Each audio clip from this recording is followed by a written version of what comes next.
नमस्कार, आप देख रहे हैं सिटी सेंटर शो। मुंबई से मैं हूं पूजा भारद्वाज और इस वक्त मैं बॉम्बे हाईकोर्ट के बाहर मौजूद हूं। आज एक अहम दावा एल्गार परिषद के कथित माओवादी लिंक और भीमा कोरेगांव 2018 के हिंसा मामले में वकील की तरफ से आज दावा किया गया अंदर कि आरोपियों में से एक आरोपी के लैपटॉप को हैक किया गया था और उसके अंदर खत प्लांट किया गया था। उनमें से एक खत आपको बता दें जिस पर यह पूरी कार्रवाई हुई थी, पीएम के खिलाफ साजिश की बात कही गई थी। तो आरोपों को गलत बताया है वकील ने और कहा है कि जल्द ही बॉम्बे हाईकोर्ट में मामले को खारिज करने की अर्जी आरोपियों की तरफ से दाखिल की जाएगी वकील द्वारा। तो ये अहम जानकारी बॉम्बे हाईकोर्ट से सामने आई। अब आपको अहम तस्वीर मुंबई के बांद्रा इलाके से दिखाते हैं, जहां मास्टर ब्लास्टर सचिन तेंदुलकर के जो समर्थक हैं, फैंस हैं, वी सपोर्ट्स सचिन के नारे के साथ उनके घर के बाहर नजर आए, क्योंकि किसान के लिए जो हाल ही में उन्होंने ट्वीट किया था उसके बाद वो विरोधियों के निशाने पर आ गए थे। केरला में हमने देखा किस तरह से यूथ कांग्रेस ने उनकी तस्वीर पर स्याही फेंकी। इससे ये जो समर्थक हैं, फैंस हैं, वो बेहद आहत थे और क्रिकेट आउटफिट में वो पहुंचे थे, सचिन को अपना भगवान बता रहे थे और इस तरह से उन पर जो हमले हो रहे हैं उसे बेहद गलत बता रहे थे। महाराष्ट्र सरकार ने जो ट्वीट की, जाँच की बात की है, उससे वो आहत थे। उनसे मैंने बात की और चूंकि पुलिस की परमिशन उन्हें नहीं थी इस प्रोटेस्ट को लेकर, तो उन्हें वहाँ से हटाया गया, जिस वक्त थोड़ी धक्का मुक्की भी हुई। ये रिपोर्ट जो नाम रोशन कर रहा है देश में, जो हमारे लिए देवता सम्मान है, उनके सामने आप कार्रवाई क्यों कर रहे हो? जिसके सामने करनी है वो करो। This is political vendetta and this will not work for Sachin's fans and for the youth of Mumbai. Tweet किया भारत हमारे देश के समर्थन में, वो एक भारत रत्न अवार्डी है, फिर भी उनके ऊपर कार्रवाई हम कैसे कर सकते हैं? हम सिर्फ उनको कह रहे हैं कि कार्रवाई करना बंद कीजिए, क्योंकि ये जो हम हैं, हम सचिन तेंदुलकर जी के फैन हैं, हम ऐसा अपमान नहीं दे सकते हमारे देव जी को। आपके पास पुलिस की परमिशन नहीं है, पुलिस आपको यहाँ पर रोक रही है। देखिए, देश के कार्यों के लिए पुलिस प्रशासन की आवश्यकता होती है, पर पुलिस का भी ये नैतिक जवाबदारी बनता है कि वो हमें सहकार्य करे और सचिन साहब के बंगलों के पास जाकर एक बार वी सपोर्ट सचिन कहने दीजिए। क्या गलत कर रहे हैं हम? यूथ जो है वो सचिन तेंदुलकर जी को भगवान मानते हैं और उनके खिलाफ अगर ऐसे साले जहर उगला जाता है तो हम लोग चुप नहीं बैठेंगे। इधर केंद्र सरकार और ट्विटर के बीच जुबानी जंग तेज हो गई है। ट्विटर को जवाब देने के लिए सरकार ने कू का इस्तेमाल किया। आपको बता दें कि कू सोशल मीडिया का नया प्लेटफॉर्म है। ये कू बनाम ट्विटर है। भारत सरकार ने सोशल प्लेटफॉर्म ट्विटर को चुनौती देने का मन बना लिया लगता है। दिलचस्प ये है कि ट्विटर को संदेश देने के लिए सरकार ने कू का इस्तेमाल किया। कू सोशल मीडिया का नया प्लेटफॉर्म है। कू पर ही Ministry of Electronic and Information ने लिखा कि ट्विटर ने बैठक चाही थी। सचिव आईटी को सीनियर अधिकारियों से बात करनी थी, लेकिन बैठक से पहले उन्होंने अपना ब्लॉग लगा दिया। ये सामान्य नहीं है। इस बीच सरकारी सूत्रों का कहना है सरकार ने ट्विटर इंडिया से कहा है कि उन्हें यहाँ के कानूनों के तहत काम करना होगा।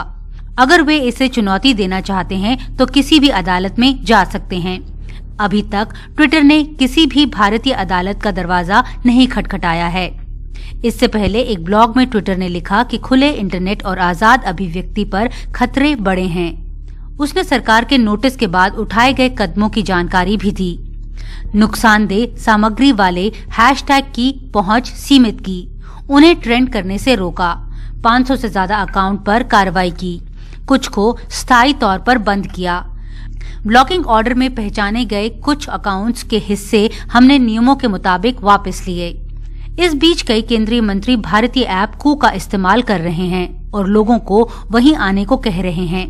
इलेक्ट्रॉनिक और आईटी मंत्रालय ने ट्विटर इंडिया को 14 से ज्यादा ट्विटर हैंडल ब्लॉक करने को कहा था, जिन्हें किसान आंदोलन के दौरान नफरत फैलाने के आरोप में छांटा गया था। ट्विटर इंडिया को आईटी एक्ट की धारा 69A के तहत नोटिस भी दिया गया है, जिसमें 7 साल की जेल है। आने वाले दिनों में जुबानी जंग कानूनी लड़ाई में भी बदल सकती है। नई दिल्ली से नीता शर्मा, एनडीटीवी इंडिया के लिए। दिल्ली पुलिस ने लाल किले में हुए हंगामे के मामले में एक और आरोपी इकबाल सिंह को गिरफ्तार कर लिया है। इकबाल पर किले का गेट तोड़ने और लोगों को झंडा फहराने के लिए उकसाने का आरोप है। इसी हिंसा मामले में गिरफ्तार हुए दीप सिद्धू से लगातार आईबी और दिल्ली पुलिस पूछताछ कर रही है। दिल्ली पुलिस के स्पेशल सेल ने पंजाब के होशियारपुर से लाल किले में हुए हंगामे के आरोपी इकबाल सिंह को गिरफ्तार कर लिया है।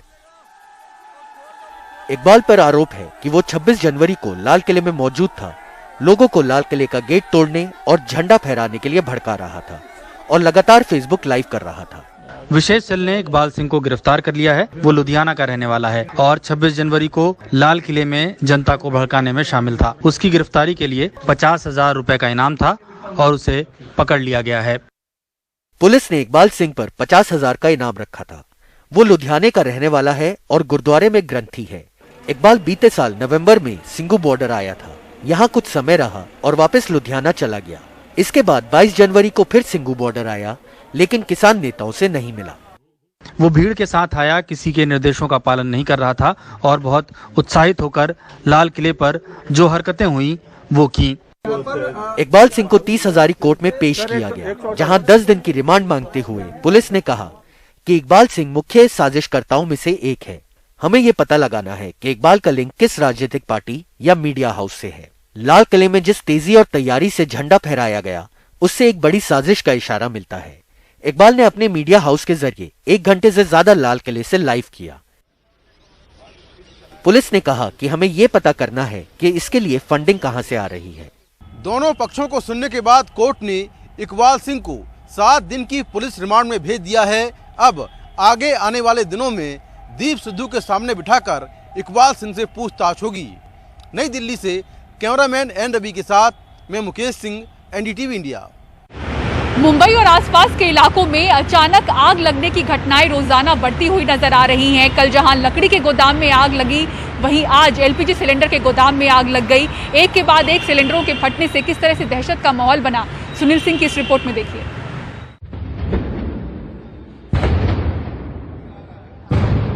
बुधवार सुबह एक के बाद एक धमाकों से वर्सोवा के लोग दहल गए। एलपीजी गोदाम में गैस के सिलेंडर एक एक कर फूटने लगे थे। चारों तरफ अफरा तफरी और दहशत का माहौल था। दमकल कर्मियों ने बड़ी मशक्कत के बाद आग पर काबू पाया। अच्छी बात यह है कि आग पर काबू पा लिया गया है। आग पूरी तरह से बुझा ली गई है। सिर्फ अभी हम जो देख रहे हैं वो कूलिंग का काम चल रहा है, पानी मारकर कूलिंग की जा रही है। जो भी सिलेंडर थे गैस के, उन सभी गैस सिलेंडरों को निकालकर यहाँ पर लाकर रख दिया गया है। इन धमाकों से गोदाम में काम करने वाले 4 मजदूर जख्मी हो गए।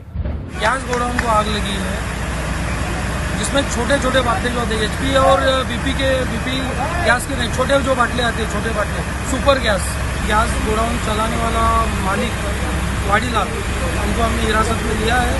अभी आगे की तहकीकात चल रही है, ये लीगल था इलीगल था, ये इसकी तहकीकात करके आगे की कार्रवाई होगी। गनीमत रही कि धमाके छोटे सिलेंडरों में हुए, इसलिए कोई मकान गिरा नहीं, लेकिन दीवार में दरारें जरूर पड़ गई। संकट अब बगल के मकान में रहने वाले पांचू राम के सामने है। अब वो रहेंगे कहाँ? घर पूरा क्रैक हो गया, अभी रह नहीं सकते उसमें। घर में सब जल गए, कपड़े उपड़े सामान वामान, पंखा सब जल गया है सब। सवाल है, गैस सिलेंडर गोदाम रिहायशी इलाकों के बीच कैसे था? आग की खबर सुन मुंबई महापौर किशोरी पेडनेकर और इलाके की बीजेपी विधायक भारती लवेकर भी पहुंची।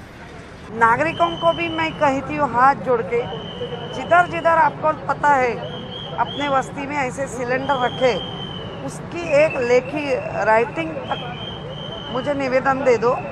पूरी नेक्स्ट वीक में विजिट करके एक एसओपी तैयार करते कि इसके लिए कैसा काम करते, और जिन्होंने इसके ऊपर ध्यान नहीं देते तो उसके ऊपर कार्रवाई हो। यहाँ पे कार्रवाई होना बहुत जरूरी है और मैं खुद एज ए लोक प्रतिनिधि यहाँ पे जांच करवाने के लिए अथॉरिटीज को बोलने वाली हूँ और इसमें ध्यान देने वाली हूँ। जैसा हर बार होता है, सांप गुजर जाने के बाद लकीर पीटने की कवायद शुरू हो गई है। आग हादसे के बाद अब एक बार फिर से एलपीजी गैस सिलेंडर गोदामों के लिए एसओपी बनाने की बात की जा रही है। मुंबई से कैमरामैन संजय मंडल के साथ सुनील सिंह की रिपोर्ट, एनडीटीवी इंडिया। और अब उत्तराखंड तबाही की बात करते हैं। उत्तराखंड के चमोली में ग्लेशियर फटने के बाद जो तबाही मची, उसमें 200 से ज्यादा लोग लापता हैं। 32 शव बरामद किए जा चुके हैं। इस बीच उन 13 गांव से संपर्क जोड़ने की कोशिश हो रही है जो ग्लेशियर फटने के बाद कट गए थे। तपोवन हाइड्रल प्रोजेक्ट की ये तस्वीरें बताती हैं कि ग्लेशियर फटने से इस इलाके में कितनी भयावह तबाही मची। 3 दिन बाद भी बचाव टीमें सुरंग साफ करने में लगी हैं, जिसमें 37 मजदूर फंसे हुए हैं। जो रेस्क्यू ऑपरेशन है उसमें बड़ी प्रोग्रेस नहीं है।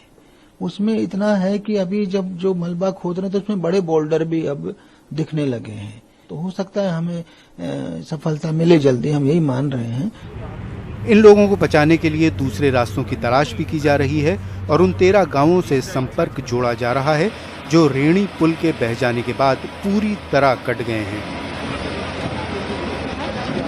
रिलीफ तो ऑपरेशन बहुत इजी है। जो 13 गांव से संपर्क कट गया था पुल का, उसको कल हमने जिप लाइन से तो जोड़ ही दिया। उसका फायदा यह है कि वहाँ आदमी भी आराम से आ जा पा रहे हैं पार। आईटीबीपी के भी राहत कैंप जो है एस्टेब्लिश हो गए हैं। अभी जो स्थिति चल रही है कि थोड़ा काम स्लो हो गया परसों से, क्योंकि जो उसके अंदर जो मक भरा है वो बहुत लिक्विड ही है, तो वो लगातार निकलता जा रहा है। शायद वो पहले कंप्रेस हो गया था, इसलिए बहुत ज्यादा तेजी से हम अंदर नहीं पहुंच पा रहे हैं। यहाँ पर आईटीबीपी, आर्मी, एसडीआरएफ, एनडीआरएफ सभी लगातार काम कर रहे हैं, लेकिन समस्या ये हो रही है कि 72 घंटे से जो लोग अंदर है उनके पास न खाना है, न पानी है, न बिजली की कोई सुविधा है। अंदर ऑक्सीजन भी काफ़ी लिमिटेड है, तो इसके चलते अब काफ़ी समस्याएं हैं। अब बहुत क्रूशल फेज है, इसीलिए राहत और बचाव के काम में और तेजी लाई जा रही है ताकि जो लोग अंदर हैं उनको जल्द से जल्द बचाया जाए। कैमरा पर्सन नशनी मेहरा के साथ अक्षय उमरे, एनडीटीवी इंडिया। और कोविड काल में कुंभ मेले की बढ़ती रौनक आपको दिखाएंगे ब्रेक के बाद। देखते रहिए सिटी सेंटर शो।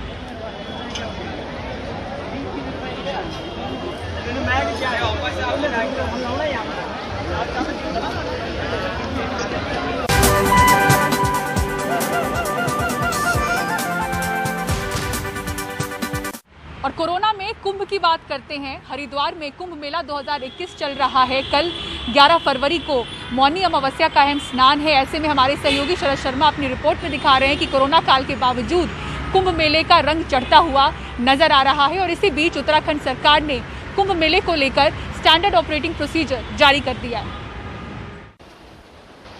ऊपर नीला आसमान है, बीच में भगवा रंग में पटे हुए हरिद्वार के पुल, पुलिया और इमारतें, और नीचे कल कल करती प्राचीन काल से बह रही मोक्षदायिनी माँ गंगा, और उसमें स्नान करते श्रद्धालु।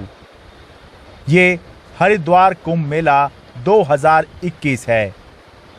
कुंभ मेले के लिए हरिद्वार को पूरी तरह से भगवा रंग से सराबोर कर दिया गया है। कोरोना के बावजूद श्रद्धालु कुंभ में मौनी अमावस्या के पवित्र स्नान के लिए गंगा में डुबकी लगाने के लिए पहुंच रहे हैं। कोई नहीं है, बिल्कुल एकदम सुरक्षित है। तो आप हर बार कुंभ में आते हैं या फिर हर साल मौनी अमावस्या आते हैं? हर साल आते हैं। मैं दिल्ली से आया स्पेशल स्नान करने के लिए। अच्छा, मौनी अमावस्या क्या या फिर जनरल या फिर नॉर्मल गंगा जी का? स्पेशल टूर से आया था तो पता लगा कुंभ लग रहा है, तो इसलिए मैंने कहा चलो कुंभ के बहाने स्नान भी कर लेते हैं। नहीं होता, कुछ नहीं होता, गंगा में आते हैं हर। अच्छा, हम 5-6 महीने बाद गंगा आते हैं। अच्छा, 5-6 महीने में आना ही होता आपने? हाँ, श्रद्धा हमारी गंगा में। कुंभ मेला औपचारिक तौर पर सरकार की तरफ से शुरू नहीं हुआ है, लेकिन माना जा रहा है कि 27 फरवरी से पहले कुंभ मेले की औपचारिक शुरुआत उत्तराखंड सरकार कर देगी। फिलहाल हरिद्वार में कुंभ जैसी भीड़ नहीं दिखती। हरिद्वार में जो मौनी अमावस्या से पहले तस्वीरें हैं वो ऐसी तो बिल्कुल नहीं है जैसी कुंभ के समय में हमने देखी हैं। मौनी अमावस्या का जो स्नान होता है ये एक अहम स्नान होता है। कोविड है, उसकी वजह से बहुत से लोग शायद यहाँ का रुख नहीं कर रहे। दूसरा, आर्थिक स्थिति भी बहुत से लोगों की अच्छी नहीं रही कोरोना के दौरान। और तीसरा, जो ट्रैवलिंग है वो पहले के मुकाबले कुछ महंगी है, जिसकी वजह से शायद बहुत से लोग हरिद्वार कुंभ मेले में नहीं पहुँच रहे। इस बीच उत्तराखंड सरकार ने कुंभ मेले के लिए स्टैंडर्ड ऑपरेटिंग प्रोसीजर जारी कर दिए हैं। कुंभ मेले में दाखिल होने और स्नान करने के लिए मेला पोर्टल पर पंजीकरण अनिवार्य होगा। कोविड के आरटीपीसीआर टेस्ट की 72 घंटे तक की नेगेटिव रिपोर्ट लाना अनिवार्य होगा। शाही स्नान, मुख्य स्नान, पर्व स्नान के दिन केवल जरूरी चीजों की दुकानें खुलेंगी। हालांकि हर की पौड़ी का प्रबंधन करने वाली संस्था श्री गंगा सभा के मुताबिक उत्तराखंड सरकार की तरफ से जारी किए गए स्टैंडर्ड ऑपरेटिंग प्रोसीजर 11 फरवरी के मौनी अमावस्या और 16 फरवरी के बसंत पंचमी स्नान पर लागू नहीं होंगे। हमारे अभी आने वाले 2 स्नान हैं।